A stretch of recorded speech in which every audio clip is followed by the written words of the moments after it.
রাখতো, তাই আমারও অভ্যাস হয়ে গেল। আর দেখুন আজকে আপনার কাজে লেগে গেল টাকাটা। কিন্তু আমি তোমাকে টাকাটা ফেরত দেবো কিভাবে? দাদা, ফেরত দেওয়ার দরকার নেই।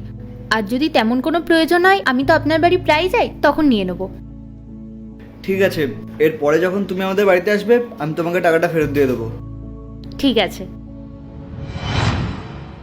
কিন্তু এটা তো আমি আপনাকে দাদা মনে করে টাকাটা দিয়েছিলাম, আপনি আমাকে ফেরত দিলেন কেন? পূজা, এটা তোমার অধিকারের টাকা, আর তোমার অধিকারের টাকা আমি তোমাকে ফেরত দেবো না সেটা কিভাবে হয়?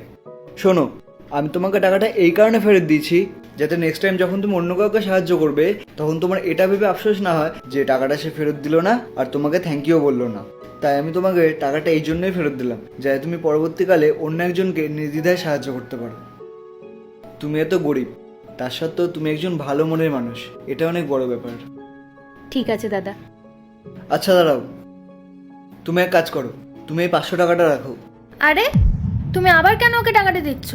তুমি যেই টাকাটা ওর থেকে ধার নিয়েছিলে সেটা তো দিয়ে দিয়েছো, তাহলে আবার কেন দিচ্ছ?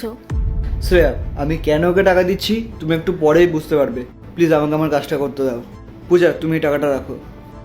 কিন্তু দাদা, আমি তো আপনাকে 100 টাকা দিয়েছিলাম, তাহলে আপনি আমাকে 500 টাকা কেন দিচ্ছেন? পূজা, তুমি তো আমাকে নিজের দাদার মতো মনে করো, তাই না? তাহলে তুমি এটা ভাবো যে এটা তোমার দাদা তোমাকে খুশি হয়ে দিচ্ছে। কারণ আমি রাস্তার মাঝখানে বিপদে পড়েছিলাম, কেউ আমাকে সাহায্য করতে আসেনি, কিন্তু তুমি নিজে থেকে আমাকে সাহায্য করতে এসেছিলে। তুমি গরিব হতে পারো, কিন্তু তোমার মনটা অনেক ভালো, তোমার মানসিকতা অনেক ভালো, এতেই আমি খুশি। তাই তুমি টাকাটা রাখো। আর যদি দেখো যে কখনো কেউ বিপদে পড়েছে তাকে এই টাকাটা দিয়ে দিও, তাহলে আমারও খুব ভালো লাগবে। ঠিক আছে দাদা, আমি বুঝতে পারছি আপনি আমাকে কেন টাকাটা দিচ্ছেন। আসছি দিদি, আসছি। এসো। তুমি ওকে কেন টাকাটা দিলে?